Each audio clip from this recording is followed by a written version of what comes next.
gait, that's movement, okay?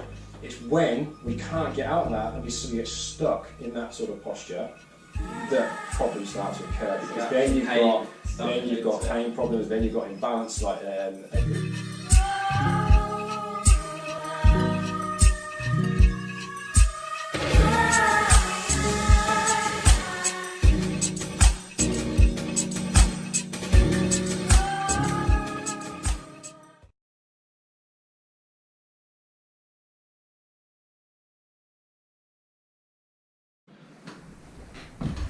Hey everybody, so it's Stu and Ollie, the therapy team at Tier 1, and today we're just going to have kind of a frank conversation about probably the biggest and most underlooked area in the body as to why you potentially might be getting injured all over your body and might be in pain. So we know that, well, we know that posture, it doesn't directly link to pain, but we know that the certain positions that you place yourself in, if you get stuck there, it can definitely contribute and massively contributes to injury, back pain, hip pain, knee pain, shoulder pain, neck pain. Everything kind of relates back now, thanks to some wonderful work from the guys at Postural Restoration Institutes, Shirley Salmon, all those types of people dedicated their entire lives to kind of studying this. So we know now pretty much that this region is probably the most important and underlooked area in the body for sort of postural issues and pain issues and stuff like that. So what are we looking at? Well, so straight away we're looking at the pelvis, okay? And these two bones here, we call them the innominates. They're probably the most important bones in your body, okay? Because they directly link to everything. The position that these little guys are in have a profound, either profoundly negative or profoundly positive effect on your chances of injury, potential for injury, potential for pain. So Ollie and I, we're very big on this now.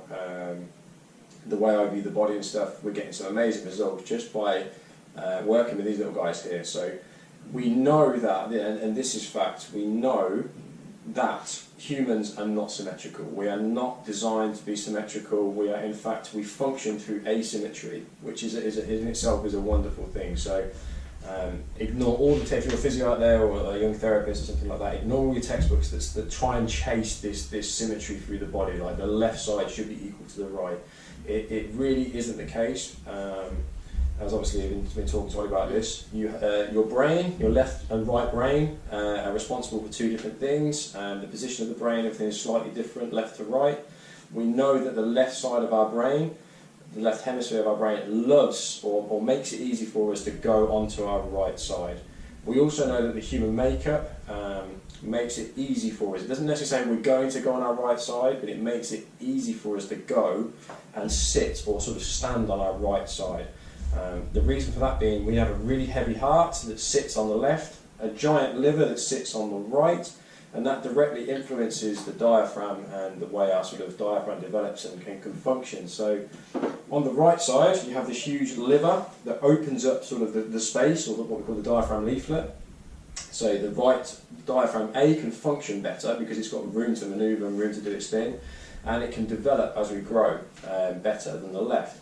The poor left side doesn't have a liver that sits on that side, Ollie, okay, and it also has a really heavy heart that kind of sits down and compresses it. So the poor old little diaphragm on the left, A, can't develop as well, and B, can't function as well, which means... Yes. How does that affect it has a huge effect on the pelvis, Ollie, because obviously the diaphragm obviously links in with the core and everything like that, so this little guy can't maintain pressure, can't do its job right. Has a direct link and attachment, or fascial attachment to the abdominals. Abdominals can't work, so then straight away this side of the pelvis where your abdominals attach onto is at a disadvantage to the right. So when we're standing, obviously when we're working with gravity and stuff like that, our pelvis is literally do that, and they tip forward. So from that side they tip forward, but that left side, because of that diaphragm function, because there's a heavy heart sitting down on it, there's no liver on that side, we literally do that. Okay, and that makes it easy for us to go and sit into this right hip. So, and what we mean by sitting that right hip is when we're standing, so a lot of hairdressers, stuff like that, you sit and they stand in that position there. Okay, so we're putting pressure through this hip all the time, we're never actually getting across into this hip. Okay, so we do it here, mimic, yeah. Okay, we tip forward and then we sit into that hip. Okay, which means when we're standing straight, our pelvis is face to the right. Okay, and obviously you've got this poor little guy over here that's tipping down. So if you imagine your pelvis as a bucket of water, full to the brim, it's leaking water out the front, and then this left side is leaking water more so. So in terms of, you can see straight away, if you're sitting on that in that right hip all day, every day, you're going to have a problem at some point. Albeit you can have just as similar problems on the left because of positional issues, or sorry, compensatory issues. So on the right side, when we've got this, that's what I was talking about the other day, anything deep, like I said, with this posture, with that pelvis rotating to the right, tipping forward on the left, okay, and sitting in that right hip, anything that happens on this side, we differentiate. So this is, because our brain wants us to go there, our biomechanical makeup takes us there, it makes it easier for us to go there. Anything on this side, we deem a positional problem. What happens on this side is, because we're going into that position on the right, this side has to compensate. So on the right side we get positional problems, on the left side we get compensatory problems. So on the videos we're making of you with your knee, you've been having compensatory problems on your knee because it's been affecting your left side. If it was on the right side, we'd say it was a positional problem. Okay, and that's the way we differentiate. On the right side of the body, we call it positional, on the left side, compensatory. So in terms of your knee and everything, we worked on that side, but then we're now chasing the right side to obviously get position back. So is this sort of left tilt, should we say, is that normal? Or completely normal. So it's like I said, as humans, we are not... So this doesn't exist? It can, no, it does exist. This is what we're going to talk about in terms of posture and everything like that. But going back to your first question, that sort of posture, that is completely normal. That's like a human pattern. That's a human pattern. Okay. Our brain wants us to go there, so our body wants us to go there, and obviously we'll talk about it shortly. But stress even pulls us there, and it's completely normal. That posture it's nothing to be frightened of. It's nothing to be scared of. The problem is, and this is the biggest issue in modern society now, is if you can't shift out of that posture, i.e. if you get stuck in that posture, that's a problem. Because when we walk, so if you're sitting in your right hip, when we're walking, we want to be able to go equal and opposite in equal and opposite direction to get into our left hip, because that is walking, that is running, that's gait, that's movement, okay? It's when we can't get out of that and we get stuck in that sort of posture that problems start to occur, because so then you've got pain problems, then you've got imbalance, like human imbalance and stuff like that. And obviously we know that if you stay on one side, if you start using one side too much, problem. If you can't get into the other side, i.e. if you don't use it, you lose it. The problem is it's very, very easy to get stuck there. Okay. Yeah, so you could almost say that we are sort of symmetrical due to the fact that we're not symmetrical. Yeah, we're asymmetrical beings, or we function through asymmetry and stuff like that, but the problem is people they get obsessed with this posture, don't they? So posture, you talk about two people like posture, they think stand up straight, be still, let's find this perfect neutral spine, stuff like that. And yes, in theory it does exist, but posture is not static. So if you put somebody in the perfect posture and stood them there and asked them to stand there all day in that perfect posture, they would still be in pieces by the end of the day. Posture is not a static thing, it's a dynamic thing. And what we chase here, and what we're getting really good results with now, is if people identify people who are stuck, it's because they can't move through neutral, they can't get onto the other side. So what we chase is what we call neutrality, and neutrality being getting out of that position, getting into neutral and being able to go through it, having options. It's what we call movement variability. So people they're not stuck. Yes, they are there, but they have the choice and they have the access to go from there to there. And that's a big part of it, isn't it? It's the choice to be able to. Yeah. So if you can't do it, then. Yeah, I mean, we all know that everybody needs 30 degrees of lordosis to have a neutral spine. The problem is you don't want to stay in that. You want to be able to go backwards. You want to be able to go forwards. You want to be able to rotate. You want to be able to sort of adduct, abduct. The option is movement variability. That's the key, is giving people their options back. Yeah, it's fine to be there, like I say, it's fine to be there, but you have to be able to get out of that and when you choose as well. It's not, like I say, it's not this sort of, you can't let this dictate your life. You have to be able to go through there. It's a bit like like shifting gears on a manual car. So you always go through neutral, don't you? From first to neutral to second, second to neutral to third, third to neutral to fourth. It's no different there. So to be able to get out of your right hip, you have to go through neutral to get to the left hip. To go through from a posterior pelvic tilt to get a neutral spine, You have to, you be able to, like I say, you go through neutral to get to an extended posture. It's fine to be extended, it's fine to be a posterior tilt, you just have to have the options. And that's the problem these days, people don't have options. They are literally stuck there. So obviously when you're stuck in this pattern here, this left side here, what's going on up here? Well, straight away, what's happening up here? thanks to the camera, if I do that then, if I take this, the key is to watch what happens to this, okay? These bones, like I said, they're the most important bones in the body, they dictate everything. If that one sits forward, look what happens to the spine. You see that? Yeah. Okay, the spine goes, which way are you? To the right, okay? That has a profound impact. Then think about if you're stuck there and your spine's twisted to the right all day long, chances are you're going to have some sort of back pain issue over time, okay? If you get stuck there, you're going to have back pain. You're going to potentially have issues with your right hip, you can have compensatory issues with your left hip, you can have compensatory issues with your left knee, because everything kind of comes off this platform, doesn't it? If that tips out, you're going to change the orientation of your hips, they're going to have to rotate and compensate on this side, they're going to be position orientated in a different manner on this side, and like I say, if you're constantly on that right side, then obviously it's no wonder we see a lot of plantar fasciitis, a lot of Achilles problems and that developing on that side. It's no wonder we see a lot of knee pain or lateral knee pain on this side. We can see all kinds of issues due to the kneecap's a big one, isn't it, on that left side? The kneecap's huge. Well, you can get knee pain due to compression on this side, because if you're stuck in your right hip, okay, what are you doing? You're compressing that knee. But on this side, because of that changes of orientation, you've got this poor old patella that doesn't know where it is. It starts swimming around, and you can then get knee pain on this side. So yes, you can have two patients where you have a patient with a right knee pain and a patient with a left knee pain. They appear to be identical types of pain, but being produced from totally different causes. One, like say, positional, and one compensatory. So it's really key to really start to appreciate and understand the importance of these two bones, because they literally dictate everything.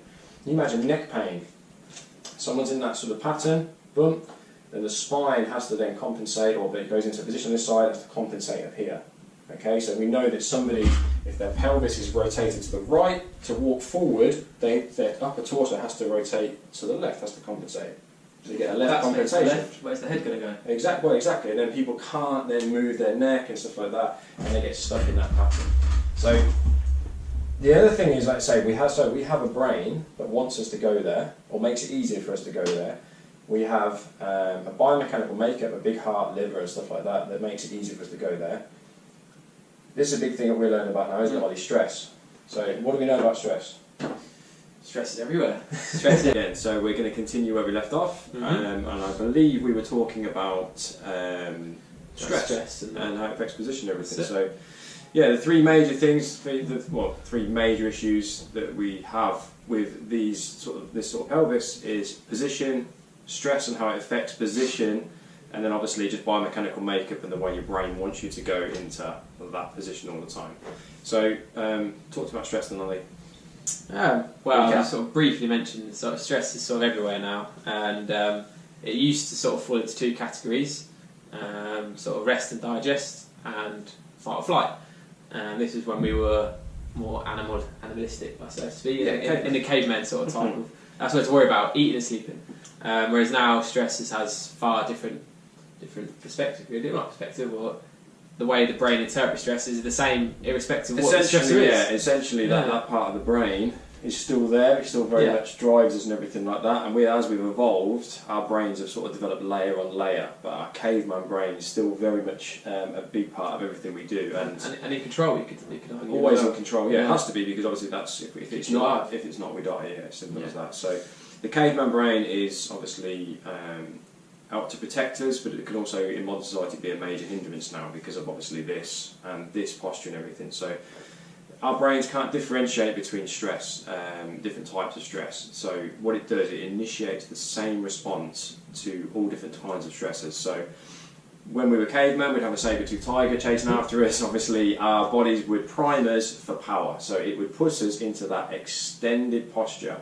So, okay, this position here. So we're here, this position. And it does that to make us powerful in a straight line. So for two reasons. One, we can either stand and fight Mr. Saber-toothed Tiger and have lots of energy to do that, or two, we can absolutely leg it and get out of there. So that's what our brain does. It primes us for that. It primes us for survival, fight or flight.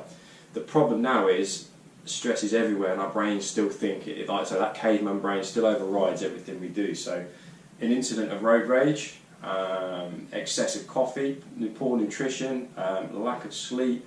Our brains are wired then to drive us into this extended posture every time we face one of these, because it thinks we need to be in that position to either fight or flight, run away or survive. So yeah, do we need to be in that position in an incident of road rage? Potentially if we get out of the car, but if we're popping the horn, then probably not. To run off. Yeah, exactly. Yeah, exactly. But so it's really important to recognise that stress affects position. It's not just emotional as well. A lot of people think stress is emotional. Oh god, it's yeah. nice. I mean, like say, it's a very real physical thing. Exercise is stress. How many people who get severely stressful jobs say they've got neck pain, say they've got back pain? Yeah, because stress massively affects tone, and that obviously when it starts to stack up, your pelvis gets put into that position. While you grab that spine. So here we go. Watch what happens to the spine when we go into extension. I don't know if you can see that here. Okay, I drive that pelvis forwards. Everything gets compressed in that lumbar spine. Everything gets compressed. Nice normal spine. A horrible compressed spine, okay? Anterior pelvic tilt, that's that extended posture. A heavily stressed individual, an individual who's training too much, or under-eating or overeating, too much caffeine, too much emotional stress, will end up over time being placed chronically into that posture. And it goes back to that whole thing about it's fine to have that posture, but if you get stuck there, that's when things start to add up. That's when you start to suffer pain. That's when you start to lose mobility at joints, and then obviously when required, when called upon to rotate, you can start damaging structures and stuff like that. So yeah, it's really, really important to understand that yes, our brain wants us to, or makes it easy for us to go in that position. As recapping from yesterday, makes it easy for us to go there. Our biomechanical makeup, the heart, the liver and everything, makes it easy for us to go there. And obviously stress makes it easy to pull us further forward into that extended posture, okay? And that's why, let's say, a lot of athletes these days, obviously hamstring strains, all that types of calf problems, Achilles problems and all that.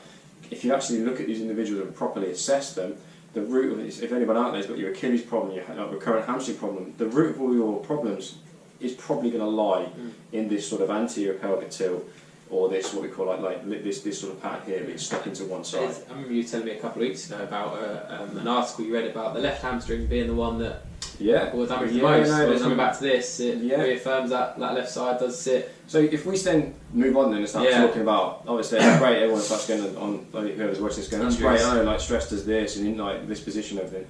So who are these people then? Who are these people in this posture or stuck in this posture? Who are they? They are the guys that suffer from hamstring problems. And if you think tight hamstrings, okay, they tell you hamstrings tight, I need to stretch my hamstrings. Don't just stop stretching your hamstrings for a start. Let's start addressing the real problem, okay? If you think your hamstrings attach at the bottom of this pelvis, okay, your knee is down here. If that pelvis tips forwards, that hamstring is placed on length, okay? So nice neutral pelvis, okay, knee attaches here. If that touches forwards, it gets pulled out, the hamstring is placed on length. So people who say they need to stretch their hamstrings, my hamstrings are tight, they often perceive their hamstrings are short and tight. It's the opposite. Your hamstrings feel tight because they're being placed on length. They're being placed on stretch. So they start stretching them, feel great for like 20 minutes, and then 20 minutes later they say, oh, my hamstring's tight again, or I can feel my hamstring pulling. It's because you're stuck in that position.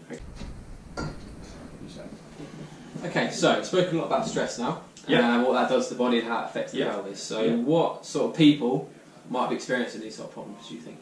Or have you seen an experience? What would we likely encounter in terms of clinic-wise? So, good question. So these people who are stuck in this what we call extended posture, or this pattern here where they're sitting in their right hip, we can see a ton of issues on it. So it goes back to that whole thing, doesn't it? Right side, positional problems, left side, compensatory problems. So these are the guys that have have to undergo, like I say, undergone surgery for things like hip impingement. These are people who've got chronic low back pain, like I say, untreatable back pain. They've seen loads of different therapists and stuff. But the question with that is, has the therapy ever addressed the position in the first place? Okay, or people saying, so nothing against muscle activation techniques. I've got nothing against core training and stuff. But are you core training from that position, or are you core training from a position where you can go through neutrality and stuff like that in the first place? So that's why I think we in our world, core training and stuff, we get good results but not great results, because those people who sort of don't see any benefit with it, potentially it's because they're stuck in that position. Yes, you could be doing all the abdominal work in the world or anything like that, but if you're stuck in that position and you can't move through neutrality, then chances are you're not going to respond to the core training program. If the treatment program focused on position first, i.e. getting you to move through neutrality, getting you out of that extended posture and having access to other areas, then we did a core training program. That's completely different. We see like real success with that now. It's like driving a fancy car. If the engine wasn't in the right place, then it's not going to work, is it? Anything like that, isn't it?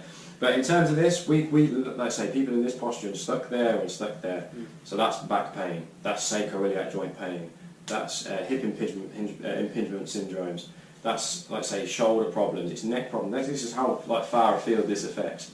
Achilles problems, plantar fasciitis, hamstring tears, anterior knee pain, lateral knee pain, compressive anterior knee pain, all that type of stuff, like hamstring tears, quadricep problems, tight hip flexors, people constantly stretching out their hip flexors, tight hamstrings, tight calves, cramp.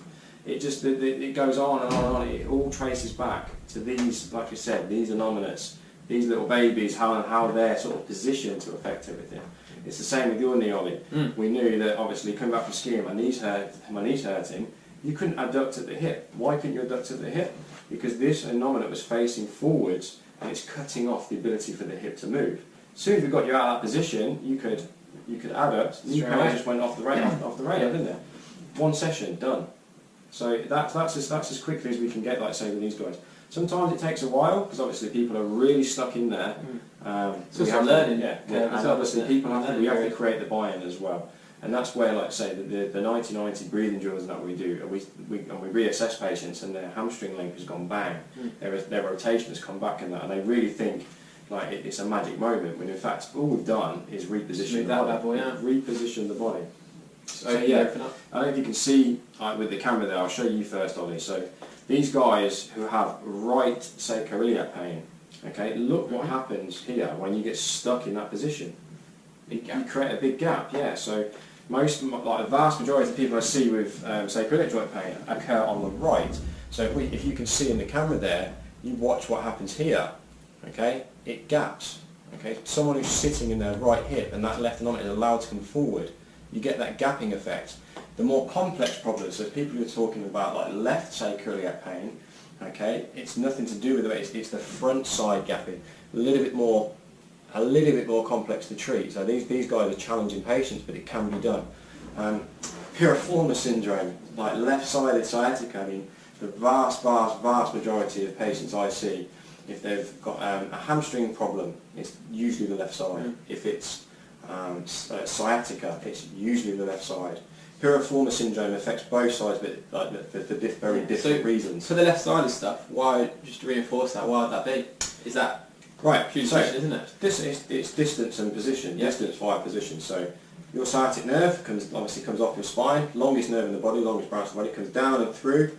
Okay. This, put simply, if that side is tilting forwards, you're increasing the distance or the length or the tension on that sciatic nerve through that left side. Okay, simple as that. Sciatic nerve, think of it like a wire. If it's being pulled tight because it's being pulled on length, guess what? It's going to kick up. Nerves are very sensitive structures. They're going to kick up a sting. So it's that simple. It's position and distance and stuff like that. If those guys, if we can then reposition them and allow them to actually get access to both sides of the body, okay, and reposition that, you're putting slack on that wire, that sciatic nerve. And then once you've changed position and you're owning position, you then go through your core program, you then go through your hamstring program, and yeah, it's important to mention that we don't do core programs, we don't do all the stuff we've said about, but we have to do this first. Yeah, absolutely. Yeah, so like I say, I've got nothing against, like people talk about muscle activation techniques, nothing against that. But are you working from an effective position first? That's our first checklist. So it's like that old Bible story, isn't it? Are you building your house off sand or are you building it off rock? So which is your better foundation? If you've got a better foundation of position and neutrality and can achieve neutrality, you're going to be fine. So yeah, just to recap then, these like I say, this affects pretty much everything. So like I say, anybody out there, piriformis syndrome and stuff like that, you have to look at position, okay? Because obviously piriformis and that, these guys, these muscles and that, they attach to various places on here, and you can see straight away that the distance between here and here, okay, if I start messing around with it, all of a sudden the distance increases. Or if you just want to pull that for me, okay, the distance increases, so that muscle is placed on length, okay? Whereas on this side, okay, that muscle is now placed in a shortened position, so it's nice and strong and everything like that. So you have to look at left versus right, because believe it or not, they are asymmetrical, like we are asymmetrical beings. What it's just today, we're perfectly symmetrical in the fact that we're not symmetrical. That's how it will work. Perfectly symmetrical in the fact that we're not symmetrical, that's it. So yeah, if you've got any sort of sacroiliac pain, if you've got any piriformis pain, or been told you've got piriformis syndrome, recurring hamstring problems, quadricep like sort of problems, or anterior knee pain on either side, smashing the foam roller and changing. Yeah, if you're smashing the foam roller training, if you feel like a bit lost or whatever, give us a shout, because the chances are it's a positional problem. Okay? Yeah. Cool. Hope you enjoyed, guys. Stay tuned. We're hoping to do this sort of each week now, moving forward. So hopefully you guys will have some nice stuff to refer back to in the future. Cheers. Cheers, guys.